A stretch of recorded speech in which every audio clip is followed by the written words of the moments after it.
In June, the telecom software company Ranplan Wireless will be listed in Stockholm, Nasdaq First North. And we have invited the CEO of the company to find out more about the company and their growth ambitions. Welcome, Alastair Williamson. Well, thank you very much indeed for inviting me. So, simply put, Ranplan offers a tool to get us better indoor coverage. And that is great. But could you explain more about what you offer? No, absolutely. So we're a software company. We're based in the UK, and we've developed a suite of software tools that allow mobile operators to actually plan and design in-building wireless networks for 3G, for 4G, and also for 5G when 5G starts coming along. There's one thing I need to sort of explain a bit about our software is that it not only addresses the mobile communication market, but it also addresses public safety market, and it addresses the Internet of Things market, and also addresses the smart city market, where people are designing wireless networks both indoor and also outdoor in the dense urban areas. So what are your customers? Is it service providers, or could it be like an office space, or?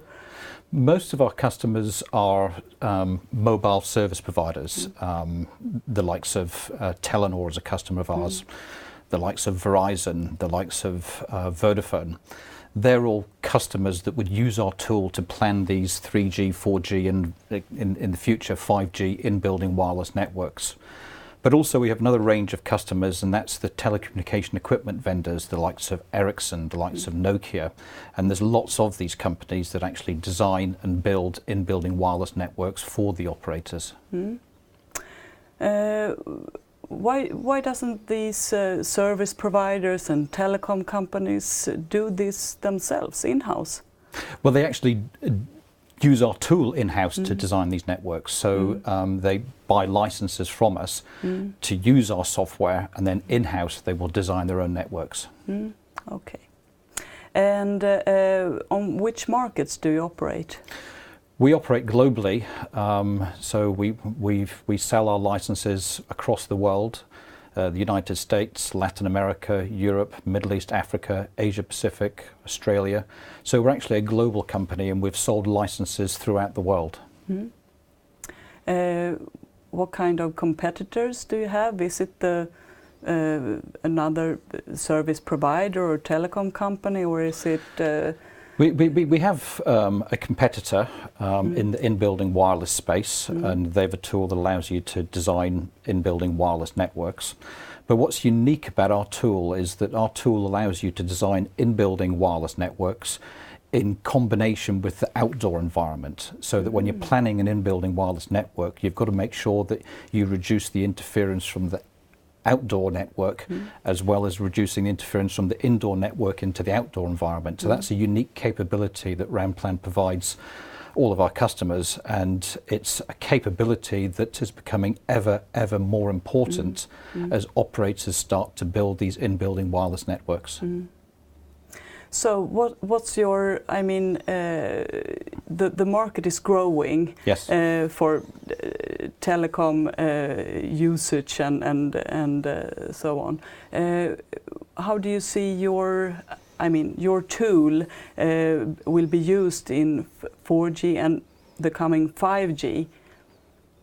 Yes, our tool is being used in 4G networks, and also when 5G networks come along, it'll be more important to use a tool from Ranplan to actually design those in-building wireless networks. I think it's quite important to sort of understand some facts and figures that mobile traffic is growing by over 600%. We're all using our mobile phones to download videos, upload videos, and so there's a huge amount of data that's being required to be carried over these wireless networks. And to give you an idea of the market itself, 80% of all mobile traffic comes from within buildings. So 80% of all the users are using their mobile phones and generating that traffic from within buildings. And currently today, only 2% of commercial buildings have dedicated indoor wireless networks. So the mobile operators are really running very, very hard with support from the telecommunication equipment vendors like Ericsson, Nokia, etc., to go and address that problem and build those in-building wireless networks so that you and I have a wonderful experience when we're indoor and we can actually upload and download videos. So a huge market potential, and you have some ambitious plans. Your target is to grow your sales to above 200 million crowns by 2022. And that could compare to last year's sales of around 10 million Swedish crowns. Where should that growth come from, market-wise and customer-wise? So the growth is coming, a lot of the growth is coming from the US markets and the European markets, where operators are really trying to get an advantage over their competitors by building these in-building wireless networks. As I said earlier, with 80% of the traffic, mobile traffic, coming from in buildings, and only 2% of buildings, commercial buildings, having dedicated indoor wireless networks, you can see where the growth is coming from. And with 5G coming along, it becomes even more complex because, you know, analysts are saying that when 5G networks come along, then 80% of buildings will have to have dedicated in-building wireless networks to support 5G. So the growth is coming from this technology evolution, the competition amongst operators to ensure that they can compete against their competitors by providing an excellent quality of experience or excellent quality of service within buildings. You're a pretty young company. Could you tell us about your history, just briefly? Absolutely. So we're a British company. We were formed in the United Kingdom in 2008, and we were formed by a gentleman called Professor Zhang. He's an academic. He started his career in Imperial College London, then Oxford University, and now he's a professor at Sheffield University in the north of England. We've evolved the company. We started commercially selling our products in 2014, and we've grown the company quite substantially over the last few years. Just to give you an idea of our growth at the moment, our Q1 2018 results were double the result we had in Q1 2017. So we're seeing enormous growth as we start to fully commercialize this company. But you're a British company. Why do you list the company in Stockholm? Well, we were a British company. We're now a Swedish company. Yeah? Okay. So our rationale for listing in Sweden was twofold. One is the Nasdaq brand is extremely important to us. It gives our company a lot of credibility globally. The Nasdaq brand is well established in the United States, as you can imagine. It's well established in Asia Pacific and in Europe. So we listed here to take that brand recognition with us to help us drive the company forward. But also in Sweden, as you know, Sweden has a deep understanding of wireless technologies. So it gives us the opportunity to tap into potentially gaining that knowledge in Sweden, employing people and actually building our own workforce and educated personnel within Sweden. I mean, you should mention that in the board, even though the management and the founder are British and has some Chinese in it as well, the board of Ranplan is full of Swedish telecom profiles. Yeah. Like Mats Andersson, he's in several boards in Swedish companies and also has been the COO of former Televerket. Yes. And also Per Lindberg is on the board. He's a well-known in the telecom sector. He's been has a history in Ericsson and also a financial analyst within telecom. So the board is full of Swedes already. Absolutely. I think that's a good indication to the market that we have a very, very strong board. We're very, very proud of the people we have on the board, and they will assist in driving this company forward. Yeah.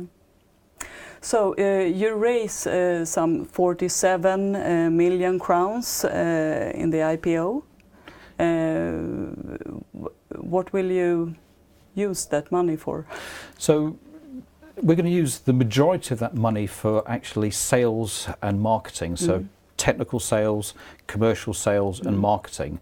Because we're not a startup company. We've got a lot of existing contracts with a lot of large companies.